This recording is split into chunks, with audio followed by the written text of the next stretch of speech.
Hello dear, जितने भी ANM के कैंडिडेट हैं बिहार में फॉर्म डाले हैं, बहुत बड़ी पोस्ट वैकेंसी है। इतना बहाली अब आपको कभी नहीं आएगा, ठीक है, ध्यान में रखिएगा।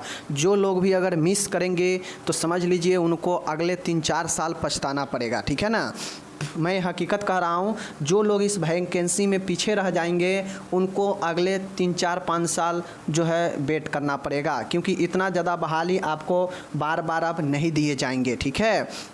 और ख़ास तौर पर यह परमानेंट जॉब है, तो इसको दोनों हाथों से लीजिए और जितना ज़्यादा हो सके आप लोग मेहनत कीजिए, ठीक है। वरना इधर उधर के चक्कर में रहिएगा, फंस जाइएगा, जॉब नहीं होगा, फिर आपको टाइम निकल जाएगा, ठीक है। चलिए आज हम शुरू करते हैं। बहुत शानदार प्रश्न, अगर इस चैनल पर आप पढ़ते हैं तो आपको बहुत सारे जानकारी मिलेगा, बहुत सारे चीज़ें जो है आपको क्वेश्चन के अलावा भी बताया जाता है। तो मैं तो यही कहूँगा कि आइए पढ़िए। प्रत्येक दिन रात के 9 बजे 30-30 क्वेश्चन आ रहा है, तो आप लोग ज़रूर पढ़िए। पहले मैं 50 क्वेश्चन जो है लाया करता था, ठीक है, 10 वीडियो आपको 50-50 क्वेश्चन का मिल जाएगा। लेकिन अब हम 30 इसलिए किए हैं क्योंकि बहुत लोग इंटरेस्ट नहीं दिखा रहे हैं, तो शायद ज़्यादा क्वेश्चन है इस कारण से उनको दिक्कत लगता हो, तो इस कारण से मैं 30 क्वेश्चन प्रतिदिन रखा हूँ।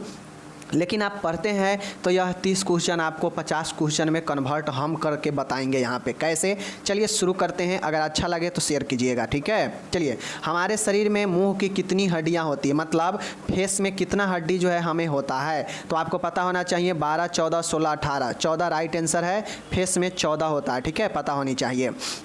दूसरा है, कहता है यूट्रस मतलब गर्भाशय का आकार कैसा होता है। गर्भाशय का आकार कैसा होता है, बादाम, डॉम के, नाशपाती, अन्य। तो नाशपाती के आकार का जो है आपके यूट्रस का आकार होता है, याद रखिएगा, ठीक है।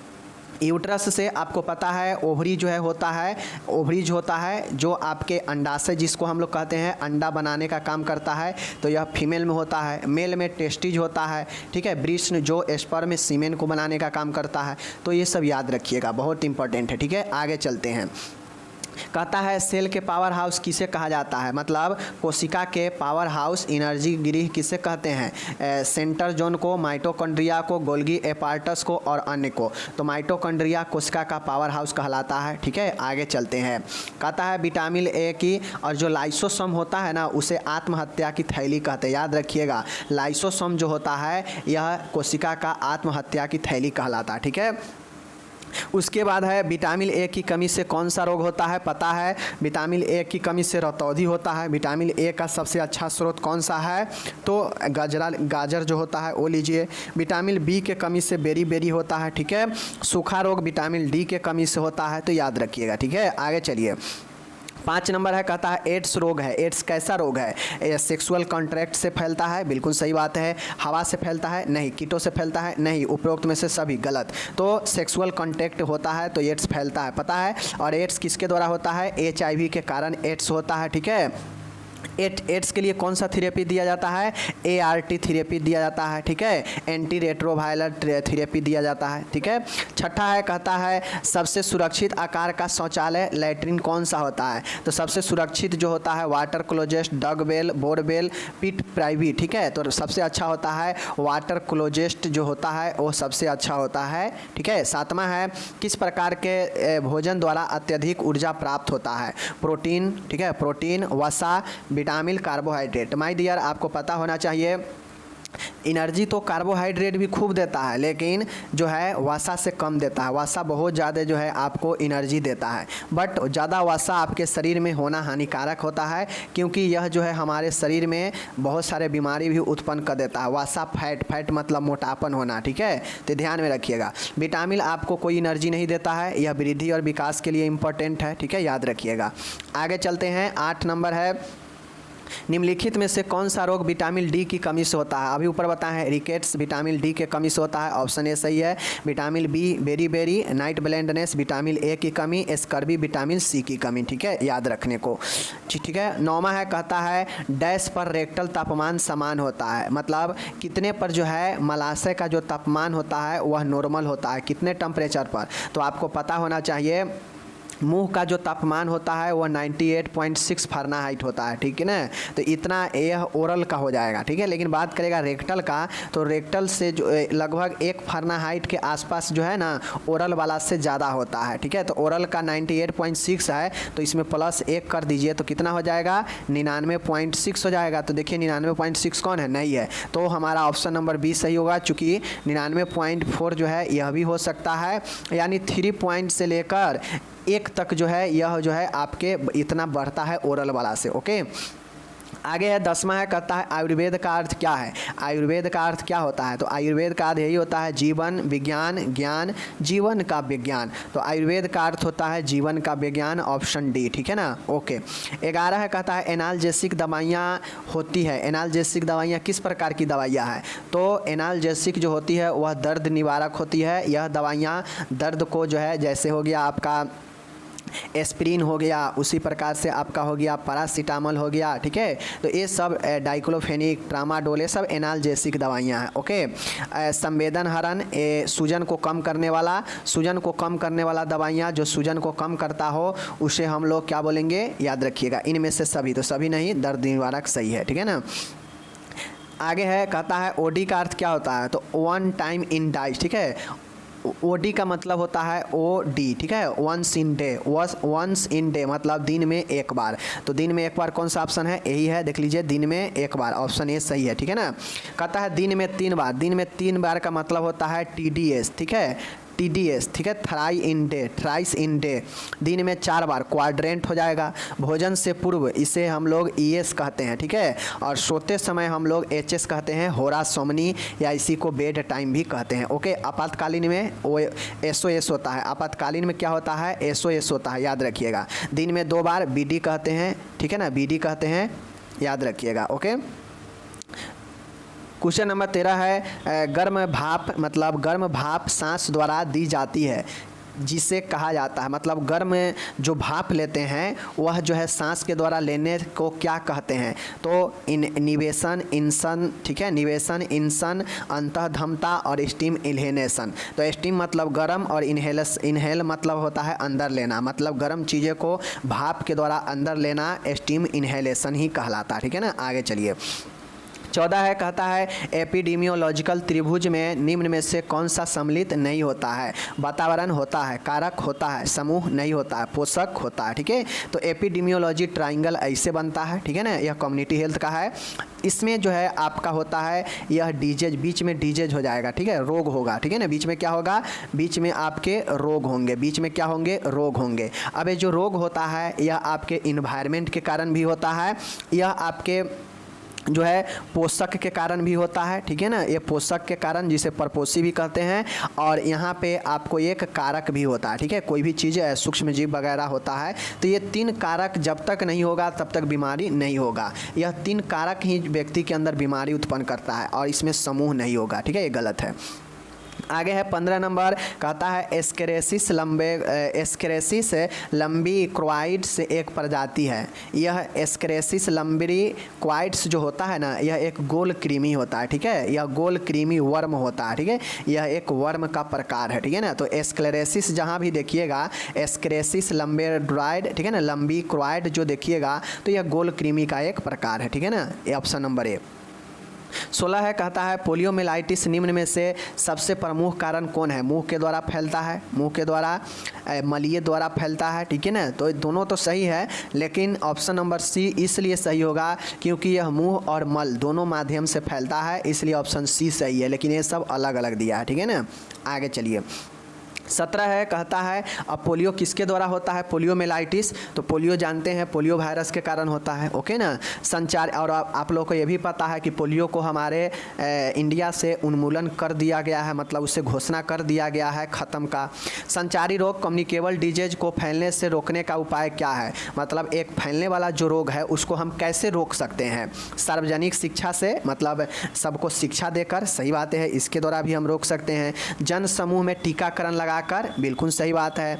आइसोलेशन में रहकर, सही बात है। यानी इनमें से सभी के द्वारा जो है हम फैलने वाले रोगों को रोक सकते हैं। 18 है एड्स रोग जो है क्या है। मेरे डियर अगर चैनल पर नए हैं सब्सक्राइब कर दीजिए। देखिए कितना अच्छा सिलेक्टिव क्वेश्चन लेकर आए हैं और मैं आपको यहाँ पे क्वेश्चन 30 दूंगा, लेकिन यह आपको 50 से ज़्यादा क्वेश्चन हो जाएगा अगर ध्यान से वीडियो को देखिएगा तो। एड्स रोग क्या है? तो एड्स लैंगिक सर्वसन, लैंगिक मतलब सेक्सुअल कंटेक्ट से फैलता है, हवा से फैलता है, कीटों के काटने से फैलता है, उपरोक्त में से सभी। तो पता है अभी ऊपर बताए हैं सेक्सुअल कंटेक्ट से जो है एड्स फैलता है। 19 है स्वास्थ्य शिक्षण प्रभावशाली होता है, मतलब हेल्थ टीचिंग प्रभावशाली होता है किससे? प्रदर्शनी द्वारा, गोष्ठी द्वारा, वार्तालाप विधि द्वारा, प्रदर्शन द्वारा। तो जो स्वास्थ्य शिक्षा होता है वह प्रदर्शन द्वारा ज़्यादा प्रभावी होता है। प्रदर्शन के मतलब होता है कि चीज़ों को करके दिखाना। जैसे ORS बनाना है तो अगर ORS घर पर बनाया जाए तो इसको करके अगर लोगों के बीच में दिखाया जाता है कि वो ORS ऐसे बनाना चाहिए, इतना पानी, इतना नमक, इतना चीनी के साथ घोल तैयार करना चाहिए, तो वह प्रदर्शन होता है जो करके दिखाया जाता है और यह ज़्यादा प्रभावी होता है। ठीक है ना, यह सब स्वास्थ्य शिक्षा की ही विधि है। ठीक है, यह सब स्वास्थ्य शिक्षा की ही विधि है, बट जो सबसे ज़्यादा प्रभावी है वह प्रदर्शन है इसमें। ठीक है ना, आगे है 20 नंबर कहता है सुई इंजेक्शन लगाते समय यदि इसकी नोक से हाथ लग जाए तो रोगी में इसे लगाने से पहले इसे क्या करना चाहिए? देखिए इंजेक्शन जब आप लगाते जाते हैं किसी पेशेंट को, तो जब इंजेक्शन लगाने से पहले अगर इंजेक्शन का, ठीक है ना, इंजेक्शन का आगे वाला जो सुई है, जो नुकीला भाग सुई है, वो अगर इधर उधर अगर चुभ जाए, किसी बेड में चुभ जाए या आपके हाथ में लग जाए या पेशेंट के ही हाथ में लग जाए इंजेक्शन देने से पहले, तो क्या करना चाहिए? पेशेंट को लगाना चाहिए या नहीं लगाना चाहिए? लगाना चाहिए तो क्या करना चाहिए? साबुन से हाथ, साबुन से साफ करना चाहिए, हटाकर इसके स्थान पर दूसरी जो है सुई लगानी चाहिए, स्पिरिट से पोंछ लेना चाहिए सभी। तो सबसे अच्छा ऑप्शन नंबर बी है।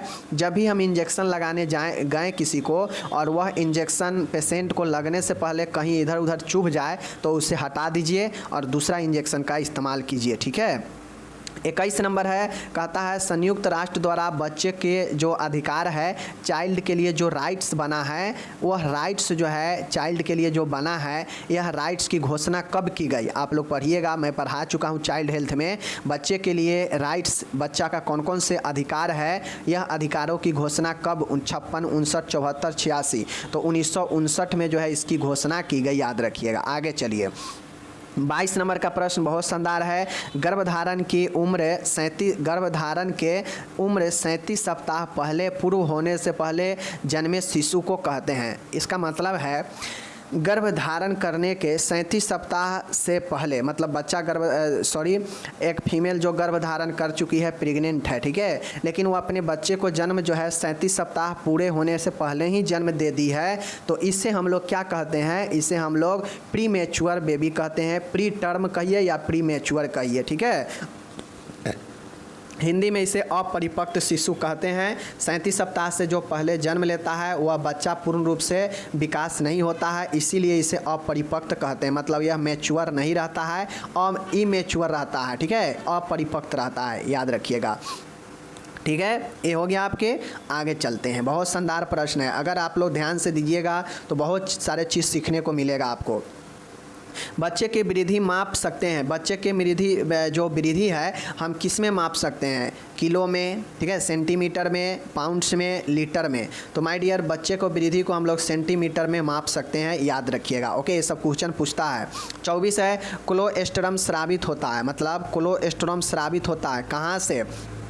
शिशु जन्म के बाद पहले 7 दिन तक, शिशु जन्म के पहले 15 दिन तक, शिशु जन्मों उपरांत मतलब जन्म के पहले जो है 3 दिन तक, जन्म के बाद प्रथम 30 दिन तक। मतलब जो सबसे पहले समझिए कि कोलोस्ट्रम होता क्या है। तो माय डियर कोलोस्ट्रम जो है यह एक गाढ़ा पीला दूध होता है जो महिला जो है बच्चे को जब जन्म देती है तो जन्म देने से 3 दिन तक इस प्रकार के दूध निकलता है और वह काफ़ी गाढ़ा पीला होता है और यह दूध काफ़ी जो है पौष्टिक होता है, एनर्जी फुल होता है बच्चे के लिए। ठीक है ना, तो यही कोलोस्ट्रम होता है और यह जो है जन्म के 3 दिन तक, जन्म के बाद 3 दिन तक पहले निकलता है। ठीक है ना, आगे चलिए, आगे है 25 नंबर, नवजात शिशु के पहले मल को क्या कहते हैं। मतलब बच्चा जन्म लिया और जन्म लेने के बाद जो वह पहला मल त्यागता है उसके पहले मल को क्या कहते हैं। पीला मल, काला मल, ठीक है, यूकोनियम, मिकोनियम।